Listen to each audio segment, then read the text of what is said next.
광고 속에 제가 이야기 안 한 게 한 가지 있는데요. 오늘 여러분들 그 단체 구역별로 톡 안내 받으셨던 것처럼 오늘 그 저희 교회 주차장 새로 이제 주차 라인 도색 작업을 했었습니다. 많은 남성교회 회원들이 나와가지고 정말 오늘 투표하는 날 오랜만에 쉬는 날인데 참 더운 날 나와가지고 이렇게 고생하는 모습들 보면서 참 대단하다. 교회를 위한 헌신이 참 대단하다. 그리고 한편으로는 되게 미안하기도 하고 또 한편으로는 어떻게 좀 더 잘 해드릴까 하는 그런 생각도 들었습니다. 그래서 오늘 혹시 여러분들 저기 남편분 고생한 남편분이 있으면 집에 들어가셔서 잘해주시기 바랍니다.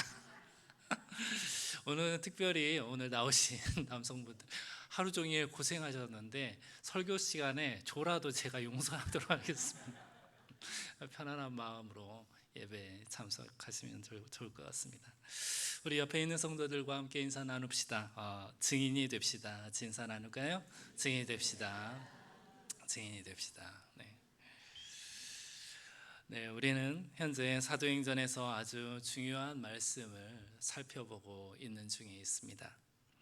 교회 역사 속에서 오늘 우리가 읽은 본문인 사도행전 2장, 이 2장의 사건 속에 성령 강림에 대한 사건도 있고 베드로 사도가 문득 일어나서 설교한 사건도 있는데 이 두 가지의 모습을 어떻게 표현하느냐? 다양한 표현이 있는데 그 중에서도 딱 두 가지로 압축이 됩니다. 그 두 가지 압축된 표현을 이야기하면 이렇습니다. 첫 번째는 사도행전 2장을 교회의 태동으로 여깁니다. 그러면서 이야기하기를 교회가 태어난 날이다 라고 이야기를 합니다. 사도행전 2장을 두고 말이죠. 교회가 태어난 날. 이 표현은 사실 오래전 교부시대 때로부터 받아들여진 그런 사실이었습니다. 사도행전 2장 안에는 성령 강림한 사건도 나타나고 베드로 사도가 일어나서 설교한 사건도 나타나고요. 그 이후에 설교 이후에 우리가 다루지 않았지만 3,000명이라는 사람들이 그때에 회심을 합니다. 그러면서 회심함과 동시에 주의 백성으로 되돌아오게 되는 사건이 나타납니다. 이러한 모든 과정들이 교회가 태동한 영광스러운 순간으로 보고 있는 것이 바로 사도행전 2장의 내용입니다. 두 번째로는 사도 베드로의 설교를 두고 C.H. 다드라는 신학자가 말하기를 최초의 기독교 설교, 모든 설교의 본이 된다라고 이야기를 합니다. 설교의 모델.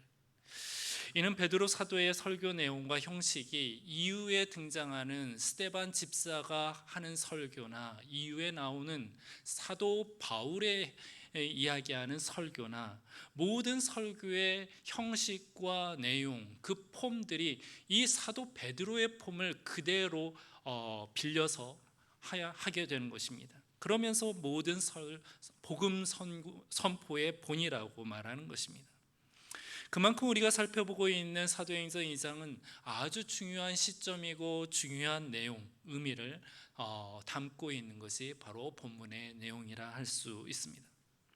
그렇다면 사도행전 2장 내용 속에서 우리는 과연 어떤 내용들을 그동안 살펴보았는가? 신약시대에서 아주 중요한 순간이라고 하였는데 이제 우리가 읽는 부분이 2장 중후반 내용이요. 그 앞의 내용들도 있어 왔는데 어떤 메시지를 그동안 들었고 또한 마음에 새겼는가 잠깐 살펴보고 오늘 본문 말씀을 살펴보도록 하겠습니다. 2장 말씀의 첫 시작은 오순절 마가다락방에 임하였던 성령 하나님을 묘사하면서 시작합니다. 급하고 강한 바람이 하늘로부터 임하게 되는 거예요. 그리고 나서 제자들 한 사람 한 사람 위에 불의 혀처럼 갈라지면서 한 사람씩 임하는 형체가 있었는데 그 형체와 함께 제자들이 기도하기를 갑작스럽게 각 나라의 방언으로 기도하기 시작하는 것이었습니다. 그러면서 마가다락방 주변에 다니는 행인들이 있었는데 그 행인들이 이 소리를 듣자마자 익숙한 소리로 들리는 것입니다. 알고 보니까 자기의 고향 방언으로 기도하는 소리가 들렸던 것입니다. 이러한 놀라움에 사람들은 두 가지의 반응을 해요. 첫 번째, 긍정적인 반응으로 이런 일이 어떻게 된 일인가, 기이하다, 놀랍다, 신기하다, 긍정적인 반응이 있는가 하면, 또 다른 반응은 낮술에 새술에 취하였다라고 이야기를 하는 비관적인 반응 또한 있었던 것입니다. 그러면서 이 부분에 사도 바울이 성령의 감동을 받고 나서 일어나서 사람들을 향하여서 외치는 것입니다. 마가다락방에 있었던 많은 예수님의 제자들을 향하여서도, 그리고 밖에 있는 많은 예루살렘과 유대인들을 향하여서도 큰 소리로 외치기 시작하는 것이었습니다. 우리는 술에 절대 취한 것이 아니다. 이 시간이 낮 9시요. 우리는 절대 새술에 취한 모습이 아니라 선지자 구약 요엘서에 담겨져 있는 그 예언의 말씀이 오늘 우리에게 임하게 되었는데, 그 내용이 말세에 하나님께서 내 영을 모든 육체에게 부어주겠다 약속하신 그 말씀이 지금 이 순간 이 현장 가운데 임하였다라고 그렇게 선포하는 것입니다. 그러면서 그 마지막 구절에 어떤 이야기를 하느냐, 누구든지 주의 이름을 부르는 자는 구원을 얻으리라 라면서 선포를 하는 것입니다. 누구든지 주의 이름을 부르는 자는 구원을 받으리라. 그렇습니다. 성령님의 강림과 함께 시작한 베드로의 설교의 시작은 구약 성경의 요엘서의 예언의 말씀과 함께 우리에게 보내주신 예수 그리스도 그 이름을 부르는 자, 그 부르는 자는 구원이 임한다라는 결론으로 그렇게 이어가고 있었던 것입니다. 지난 설교에서 이 내용이 중요하다고 말씀을 드렸었습니다. 구약 이후에 예수님과 함께 시작한 신약 시대의 구원은 율법 준수의 구원이 있지 아니한다 하였습니다. 율법에서 이 땅에 메시아로 오신 예수 그리스도의 이름을 부르는 자, 고백하는 자에게는 구원이 임한다라는 열려져 있는 복음이 이 순간 공표된 것입니다. 세상 가운데 말이죠. 교회의 태동과 교회의 심장은 바로 예수 그리스도를 고백하는 것이요, 또한 복음이 된 것입니다. 때문에 사도들이며 예수님의 제자들이며 따르는 모든 이들에게 이 분명한 복음의 소식을 확인시키며 천국 열쇠를 쥐게 하는 목적이 바로 사도행전 2장에 나타나 있는 것이에요. 누구든지 주의 이름을 부르는 자는 구원을 받으리라. 그런데 주의 이름을 부르는 이 감화 감동이 어디에서부터 오느냐? 바로 성령 하나님과 함께 더불어 일어나게 된다는 것입니다. 우리의 구원도 마찬가지입니다. 우리의 구원이 다른 곳에 있지 않아요. 우리 영혼의 구원이 다른 곳에 있지 않습니다. 다른 어떤 것에 있지 않습니다. 주의 이름 예수 그리스도를 부르며 고백하는 여러분들마다 하나님의 구원이 임하게 되는 것입니다. 그래서 예수 그리스도 이름을 고백하는 베드로를 향하여서 예수님께서 너는 반석이다라고 이야기를 했고요, 너에게 천국 열쇠가 쥐어졌다라고 이야기를 한 것입니다. 예수 그리스도 이름을 고백하는 것이 내 신앙의 고백이 되는 것입니다. 그래서 우리는 훈련하고 점검하는 것이 대표 기도할 때마다 내 신앙의 고백을 점검하는 순간을 마주하게 되는 것이에요. 오늘 나는 어떤 주 하나님을 고백할까?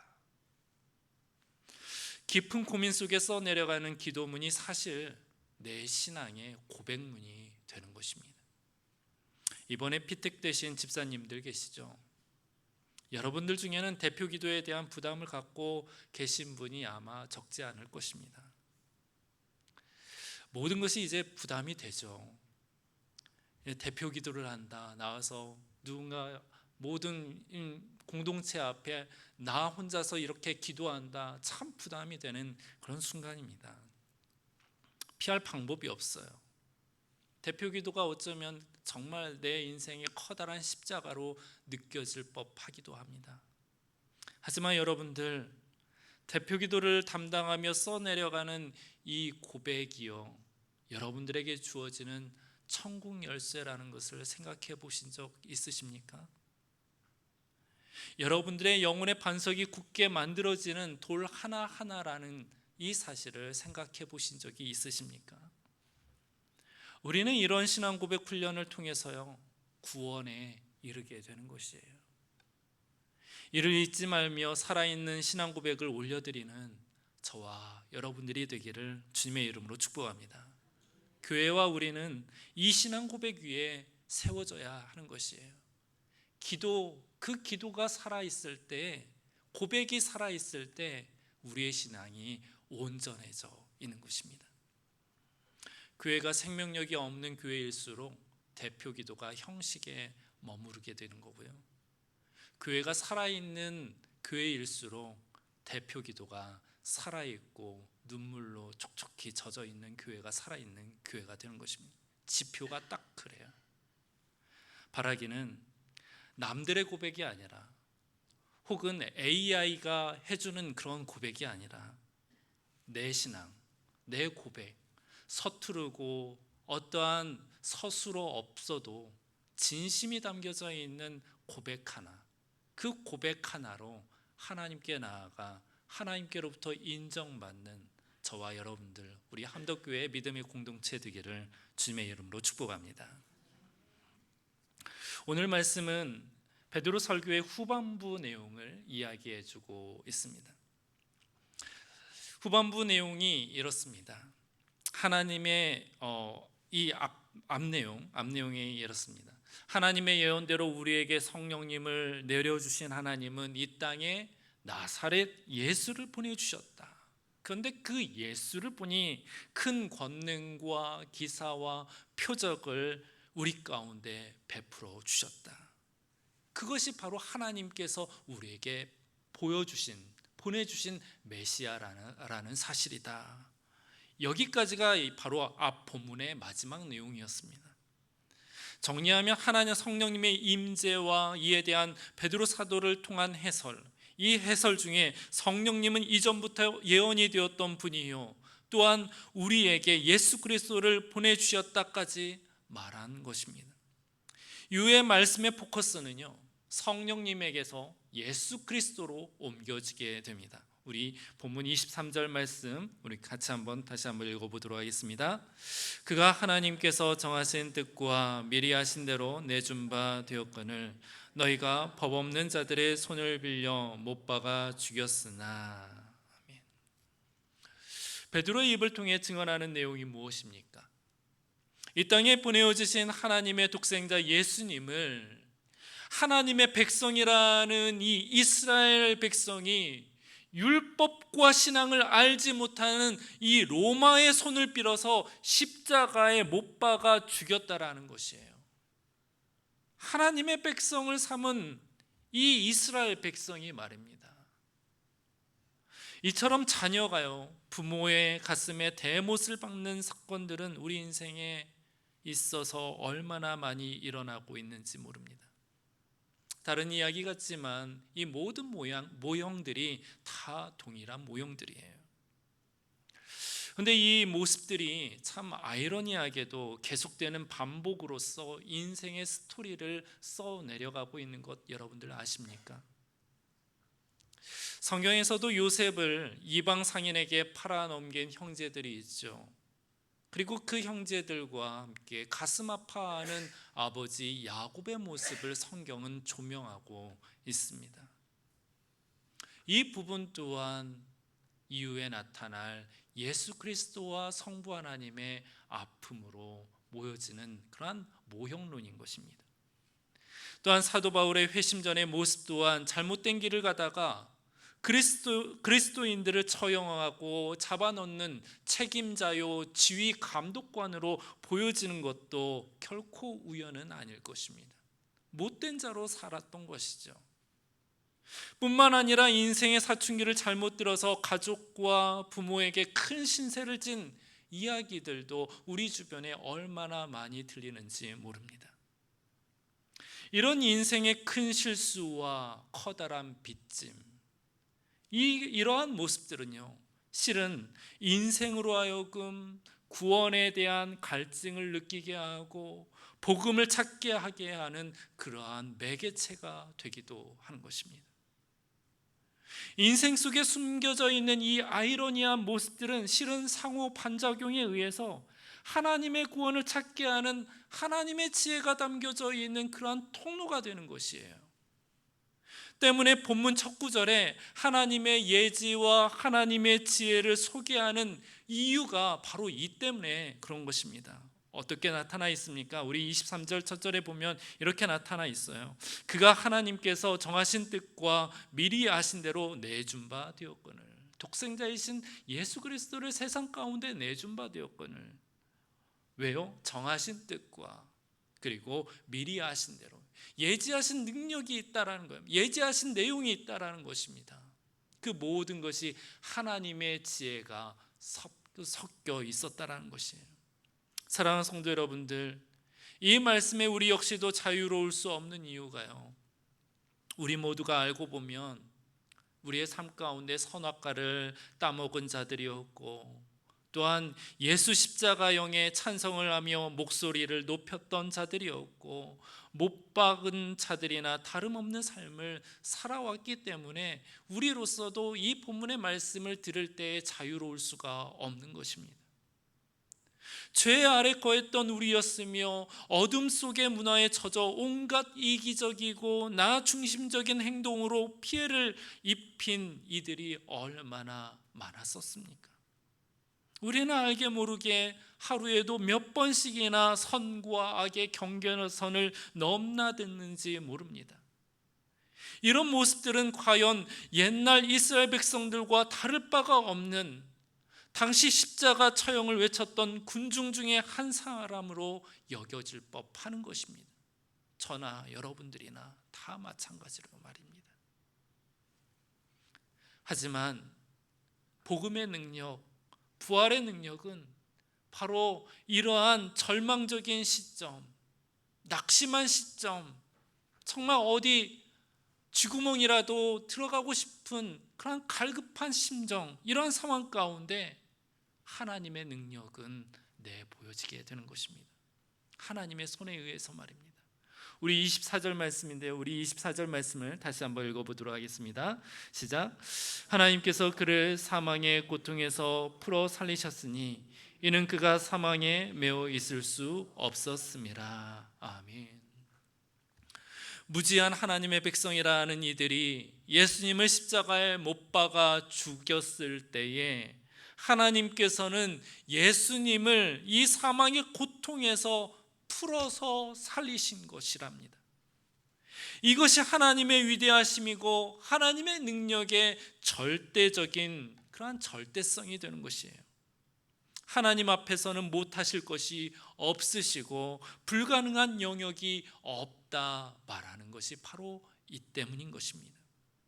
사망이라 하는 것도 하나님 앞에서는 굴복하게 되어 있는 것입니다. 사망 자체가 말이죠. 사망마저도 굴복하게 하는 하나님의 능력에 우리는 소망이 있음을 확인하게 되는 것입니다. 인간으로서도 절대 못 막을 것 같은 이 사망, 세상에 그 어떠한 것도 대신할 수 없을 것 같은 이 사망마저도 하나님 앞에서는 굴복하게 되어 있고 순종하게 되어 있고 새로운 역사를 펼쳐나갈 수 있는 하나님의 능력의 위대함이 하나님께는 있는 것이에요. 때문에 우리는 하나님 앞에 나아갈 때 소망이 생기는 것입니다. 사망마저도 통제하시는 하나님이신데 우리 인생의 일막이 사망 선고를 받았다 하여도 하나님 안에서는 새 희망으로 이막이 열릴 수 있다라는 것이며, 사망의 음침한 골짜기를 다니는 듯한 시간을 보내어도 하나님 안에서는 보호함을 받으며 다닐 수 있다라는 것이 바로 하나님께 있는 것입니다. 육체의 죽음, 정신적인 죽음, 영혼의 죽음, 이 사망이 우리 삶 가운데 왕노릇한다 하여도 하나님에게서 이 모든 죽음들은 다 거쳐지게 되는 것입니다. 다시 생명으로 살아나게 된다는 것이에요. 때문에 우리는 하나님 앞에서 소망의 빛을 찾을 수가 있는 것입니다. 세상의 다른 어떠한 곳에서도 찾을 수 없는 소망의 빛을 하나님 앞에 나와 기도하고 하나님의 얼굴을 구할 때에 소망의 빛을 우리는 찾게 된다라고요. 새 희망을 얻게 될 수 있는 것입니다.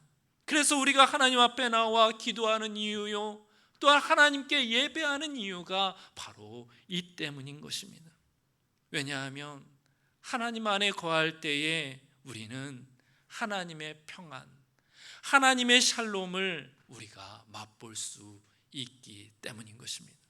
우리 삶 가운데에도 하나님의 평안과 샬롬이 역사하게 되기 때문인 것입니다. 이러한 하나님의 전능하심을 미리 경험하고 맛보아 알았던 다윗의 고백을 사도 베드로가 이야기를 합니다. 그 베드로 사도가 어떠한 시편을 인용하였냐면 우리 25절부터 28절까지 말씀인데요. 우리 25절부터 28절까지 말씀, 우리 길지만 다시 한번 읽어보도록 하겠습니다. 다윗이 그를 가리켜 이르되 내가 항상 내 앞에 계신 줄을 배웠으며 나로 요동하지 않게 하기 위하여 그가 내 우편에 계시도다. 그러므로 내 마음이 기뻐하였고 내 혀도 즐거워하였으며 육체도 희망에 거하리니 이는 내 영혼을 음부에 버리지 아니하시며 주의 거룩한 자로 썩음을 당하지 않게 하실 것이미로다. 주께서 생명의 길을 내게 보이셨으니 주의 앞에서 내게 기쁨이 충만하게 하시리로다 하였으므로. 아멘. 다윗이 하나님을 향하여 고백할 때에 하나님께서 늘 내 앞에 항상 계셨다. 그 계신 그 하나님, 내가 하나님을 늘 배웠다. 그 은혜는 나로 하여금 내 삶 가운데 좌로나 우로나 요동치지 아니하게 하는 하나님의 은혜 자체였다. 이 모든 것들을 내가 영적인 영안의 눈으로 깨달았을 때에 내 마음에 기쁨이 있었고 내 입에서 찬송이 넘쳐났고 내 인생에 희망이 가득 찰 것을 마음에 확신하였다. 다음 구절이 무엇입니까? 이 모든 은혜가 내 영혼을 사망 가운데 버리지 아니하고 하나님의 이 거룩한 자로 썩지 않게 하기 위한 것임을 알았도다. 하나님께서 생명으로 이끄시니 나에게 충만한 기쁨이 생기는구나 라면서 찬송하는 시예요. 시편 16편 말씀. 이런 노래입니다. 다윗 앞에 하나님께서 역사하신 일들이 얼마나 많았습니까? 얼마나 위대했습니까? 얼마나 모든 순간순간마다 하나님의 구원의 역사를 펼쳤습니까? 이러한 고백을 하고도 남을 만큼 다윗은 하나님과 밀접하고 친밀한 관계를 유지했었죠. 그런 경험들이 있었죠. 그런 찬미들이 굉장히 많습니다. 그런데 사도 베드로가 이 시편을 인용한 이유가 있어요. 그 이유가 뭐냐면 이 다윗의 시가 사실은 다윗을 향한 노래가 아니라는 것이에요.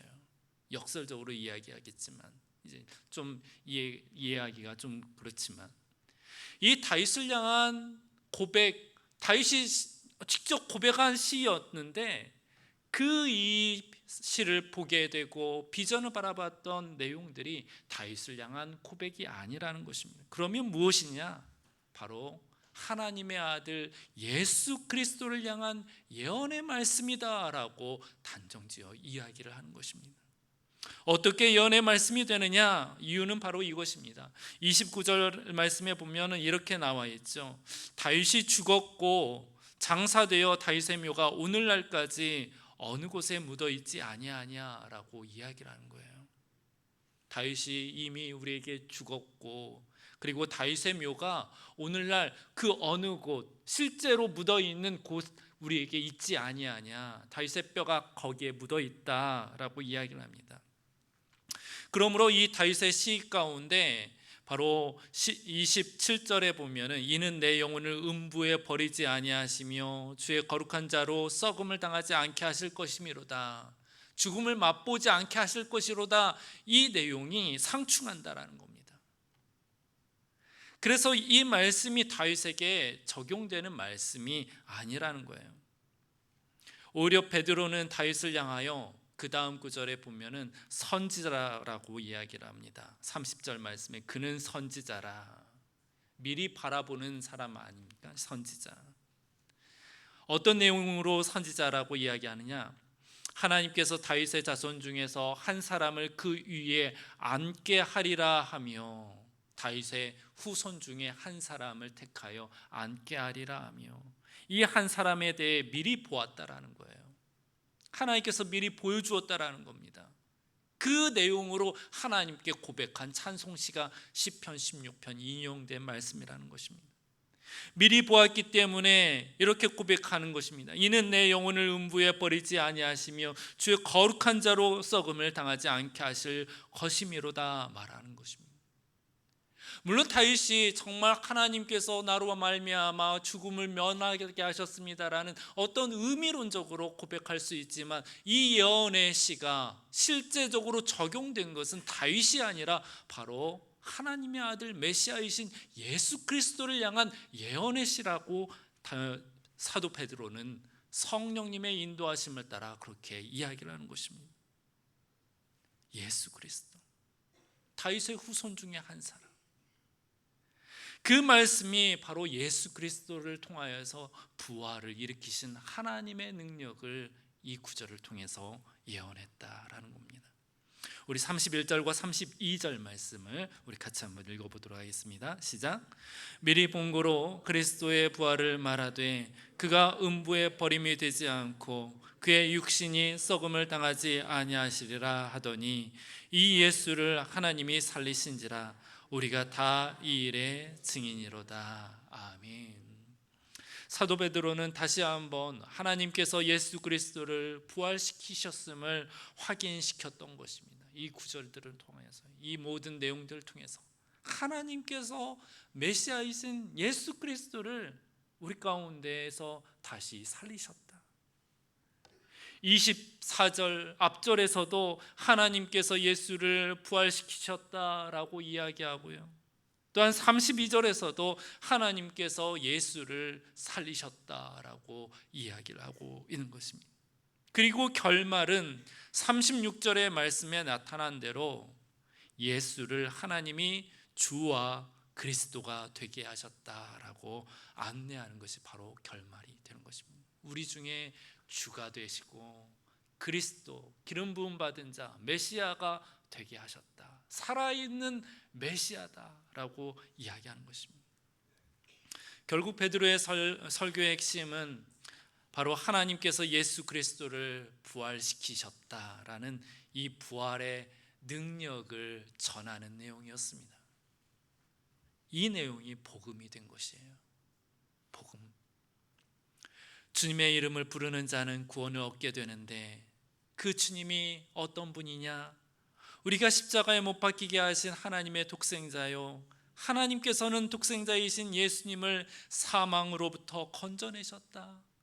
그리고 35절 말씀과 같이 모든 역사가 마치기까지 내 우편에 앉아 있으라 하신 독생자라는 것입니다. 그분이 우리의 주가 되고 또한 우리의 그리스도가 된다라는, 이 왕이시다라는 것을 사도 베드로가 안내하고 있는 것입니다. 그래서 결론이 어떤 내용이냐? 바로 32절 말씀 후반에 있는 우리가 다 이 일의 증인이로다. 우리가 다 이 일의 증인이로다. 이게 바로 결론이에요. 사랑하는 성도 여러분들, 오순절 마가다락방에 임하였던 성령님의 임함의 목적은 바로 이것입니다. 예수님께서 그리스도가 되심을 믿으며 증인으로 우리로 살아가도록 하나님께서 우리에게 능력을 베푸신 것입니다. 먼저는 예수님의 제자들에게 능력을 베푸셨고, 또한 두 번째로는 오늘을 살아가는 그리스도인인 저와 여러분들에게 성령을 부어주신 것입니다. 여러분들 기억하십시오. 주의 이름을 부르는 자가 구원을 얻는 것입니다. 그리고 하나님께서 그리스도 예수를 부활하게 하시어 보좌 우편에 앉게 하신다라는 사실, 그리고 우리 안에 왕이 되었다 한 이 사실, 이것을 갖고 세상 가운데 마음껏 전하라, 선교하라, 전도하라, 영향력 있는 삶을 살아라. 그렇게 우리에게 초청하시고 도전하시고 파송하시고 전하라 말씀하고 있는 것입니다. 그러므로 여러분들, 성령 하나님을 우리가 받는 것은요, 내 신앙을 화려하게 채우는 어떤 장식품이 아니에요. 성령 하나님을 받는다라는 것은 내 안에 충만한 감화 감동이 일어나 예수 그리스도는 주십니다라고 고백하고 선포하며 세상 가운데 전도하라는 목적이 우리에게 있는 것입니다. 때문에 우리의 입술과 우리의 행동 가운데 선교와 전도가 끊겨진다면 성령님께서 우리 안에서 역사하지 않는 거나 다름이 없는 것입니다. 그러므로 우리 교회가 하나님의 복음을, 하나님의 나라를 더욱 확장해 나가는 이 복음 선교하는 일에 더욱 힘써 행하는 저와 여러분들, 그러한 살아있는 교회가 되기를 주님의 이름으로 축복합니다. 전도 선교가 무엇입니까? 복음을 전하는 것도 선교요, 이웃에게 사랑을 실천하는 것도 간접적인 선교가 되는 것이, 모든 것이 다 선교예요. 그러므로 우리 모든 성도 여러분들, 주의 성령님과 함께 세상 가운데 빛과 소금으로 선한 영향력을 끼치며 하나님의 복음과 하나님의 나라를 만들어가는 하나님의 일꾼들이 되기를 주님의 이름으로 축복합니다. 그래서 함께 찬양하며 나가도록 하겠습니다. 그래서 함께 찬양 하나님 앞에 올려드리기 원하는데요, 우리 하나님 아버지의 마음이라는 찬양 함께 찬양합시다. 우리 마음 가운데 하나님의 마음이 있기를 원합니다. 이 마음이 우리에게 부어지기를 간절히 소망하며 이 찬양 하나님 앞에 올려드립시다. 아버지, 당신의 마음이 있는 곳에 나의 마음이 있기를 원해요. 아버지, 당신의 눈물이 고인 곳에 나의 눈물이 고이길 원해요. 아버지, 당신이 바라보는 영혼에게 나의 두 눈이 향하길 원해요. 아버지, 당신이 울고 있는 어두운 땅에 나의 두 발이 향하길 원해요. 나의 마음이 아버지의 마음 알아. 내 모든 뜻 아버지의 뜻이 될 수 있기를 나의 온 몸이 아버지의 마음 알아. 내 모든 삶 당신의 삶 되기를. 우리 처음부터 찬양합시다. 아버지, 당신의 마음이 있는 곳에 나의 마음이 있기를 원해요. 아버지, 당신의 눈물이 고인 곳에 나의 눈물이 고이길 원해요. 아버지, 당신이 바라보는 영혼에게 나의 두 눈이 향하길 원해요. 아버지, 당신이 울고 있는 어두운 땅에 나의 두 발이 향하길 원해요. 나의 마음이 아버지의 마음 알아. 내 모든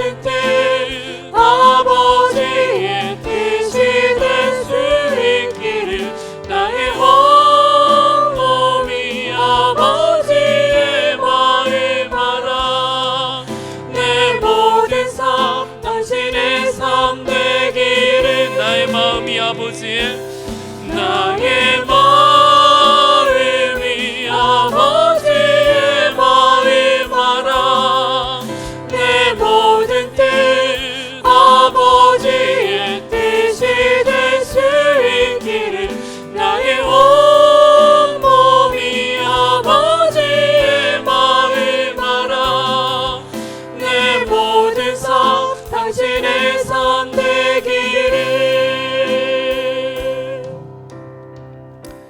사랑하는 성도 여러분들, 이제 함께 기도하며 나아갈 때 하나님 예수 그리스도 그 구원의 이름을 우리가 고백하고 마음에 확신하며 세상 가운데 정말 담대하게 선포할 수 있는 그런 우리 안에 내적인 충만함이 있기를 원합니다. 그러기 위해서 하나님 우리에게 성령의 충만함 허락해 주십시오. 마가다락방에게 임하였던 우리의 성령 하나님을 저희들에게도 허락하여 주셔서 세상 가운데 영향력을 끼치고 하나님의 복음을 전파하는 그러한 하나님의 사도요 하나님의 일꾼으로 살아갈 수 있도록 하나님 도와주십시오. 또한 더불어서 하나님의 마음을 닮아가 하나님께서 바라보시는 영혼들을 긍휼히 여기고 사랑을 실천할 수 있는 그런 하나님의 선한 일꾼, 하나님 마음에 합한 자가 될 수 있도록 우리 한번 기도하는데 우리 주여 한번 외치며 함께 기도하며 나아가도록 하겠습니다. 기도합시다.